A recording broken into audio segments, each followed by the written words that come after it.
नमस्कार मित्रांनो, तुमचं स्वागत आहे आपल्या YouTube चॅनलवरती। आज आपण महत्त्वाच्या बाबीवर चर्चा करणार आहोत।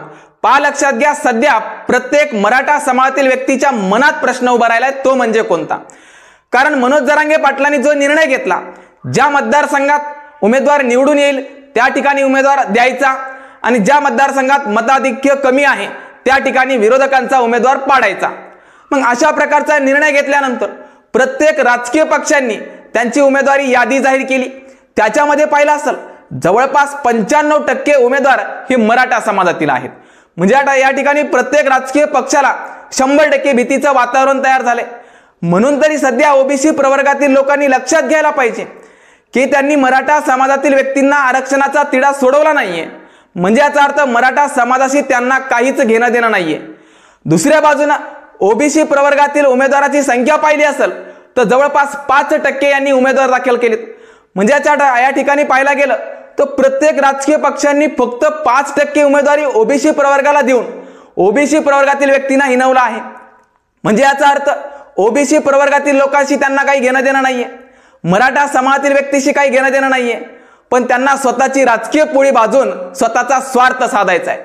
आता तरी लोकांनी जागृत व्हायला पाहिजे की या राजकीय मंडळींना फक्त स्वतःचा स्वार्थ साधायचा आहे आणि स्वतःचा पक्ष वाचवायचा आहे।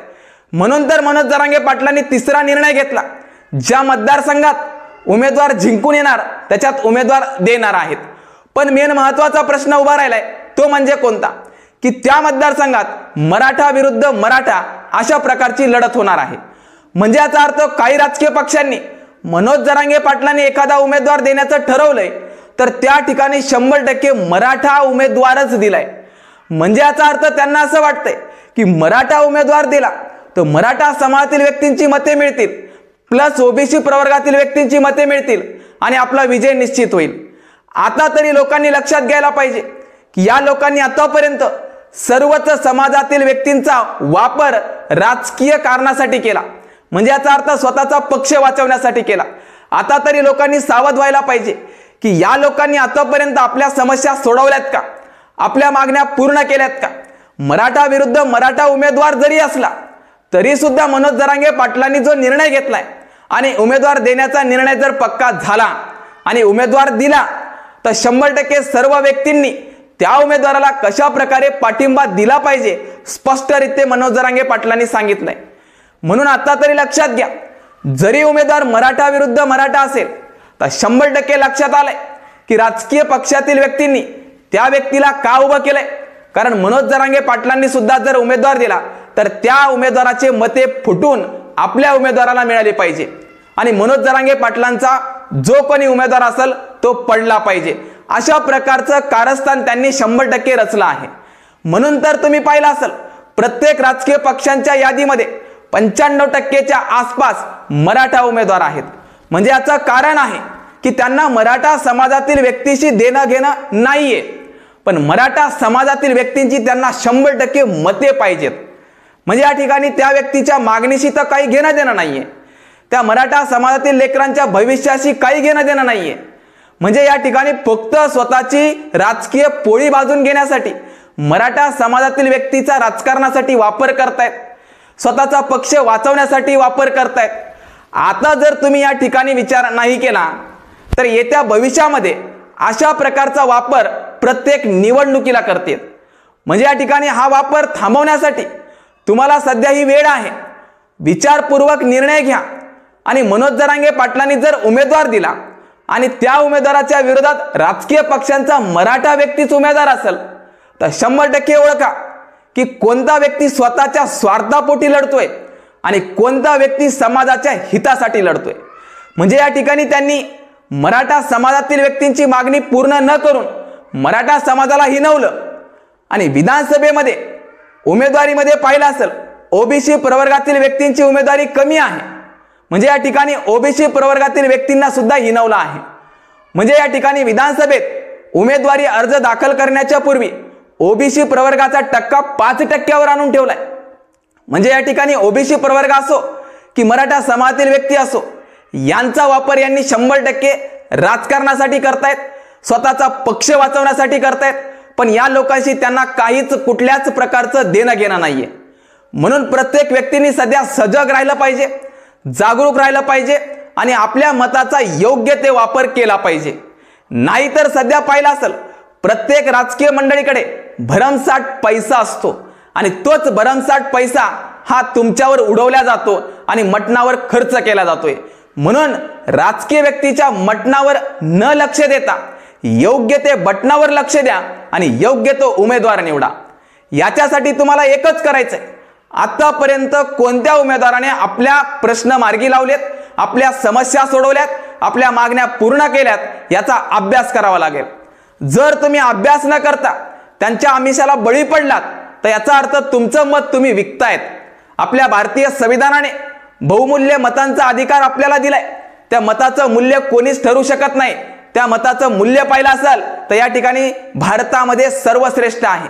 ते मत कोणाला द्यायचं हे आपल्याला अधिकार दिलाय आणि त्या मताला हिरावून घेण्याचा अधिकार कोणालाच दिलेला नाहीये. म्हणून लक्षात ठेवा, कोणत्याही राजकीय मंडळींना बळी न पडता आपल्या मताचा योग्य वापर करून आणि योग्य उमेदवाराची निवड करून आपल्या महाराष्ट्राचं भवितव्य घडवायचंय. कारण महाराष्ट्रामध्ये अनेक प्रश्न आहेत.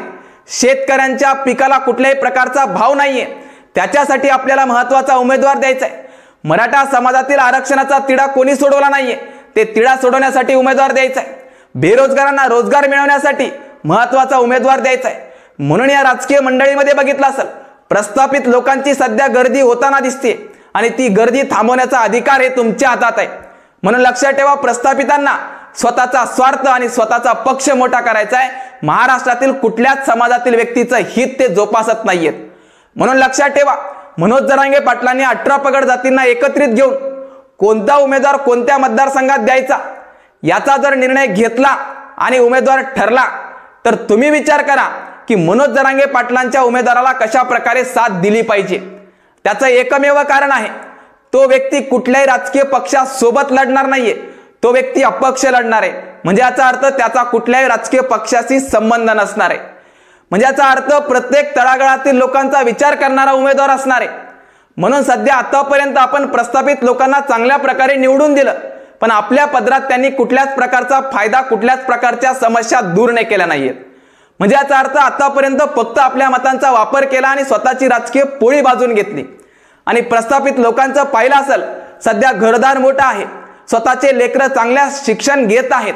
फक्त या ठिकाणी गोरगरीब जनता या ठिकाणी कुठल्याच प्रकारच्या उच्च शिक्षणाकडे जात नाहीये, कारण त्यांचे प्रश्न आतापर्यंत त्यांनी मार्गीत लावले नाहीयेत.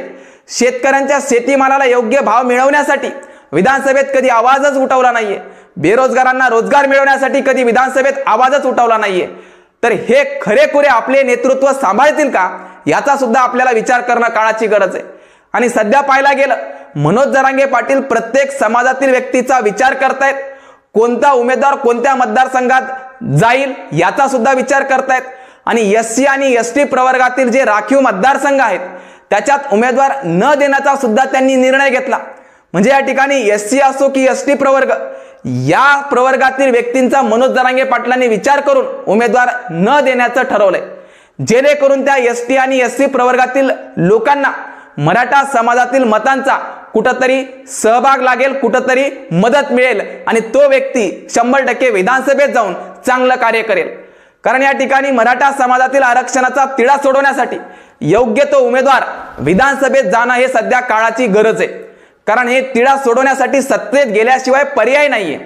कारण आतापर्यंत प्रस्थापित लोकांनी प्रत्येक समाजातील व्यक्तींना चॉकलेटच्या स्वरूपामध्ये मागण्या पूर्ण करणार आहोत अशा प्रकारे सांगितलं आहे. आणि त्यातले त्यात पाहिलं असेल काही राजकीय व्यक्तींनी आमिषे दाखवली, काही राजकीय व्यक्तींनी शपथा खाल्ल्या, पण त्या शपथा अजून पूर्ण केल्याच नाहीयेत. म्हणून आपल्या मताचा योग्य वापर करा आणि योग्य बटन दाबा, जेणेकरून महाराष्ट्रातील सत्तेत योग्य ते उमेदवार जाईल. आणि मनोज जरांगे पाटलांनी जो निर्णय घेतलाय त्या निर्णयाला पाहिलं असेल 18 पगड जातीतील लोकांचा महत्वाचा पाठिंबा आहे. हे पाठिंबा पाहूनच विरोधकांनी जवळपास त्यांच्या उमेदवारीच्या यादीत 95% उमेदवार हे मराठा समाजातील दिलेत. कारण त्यांना मराठा समाजातील मते फोडायची आहेत. हे त्यांचं महत्वाचं षड्यंत्र आहे. हे षड्यंत्र लोकांनी ओळखलं पाहिजे आणि आपल्या मताचा योग्य ते वापर केला पाहिजे. कारण आतापर्यंत जी हेळसांड झाली ती भविष्यात कधी हेळसांड होऊ नये याचा तरी सध्या विचार करा. हेच सांगण्यासाठी तुमच्या समोर आले, जेणेकरून हा व्हिडिओ पाहिल्यानंतर तरी आपल्या मत कोणाला द्यायचं याचा विचार तुम्ही करताल। ठीक आहे, थांबतो, धन्यवाद।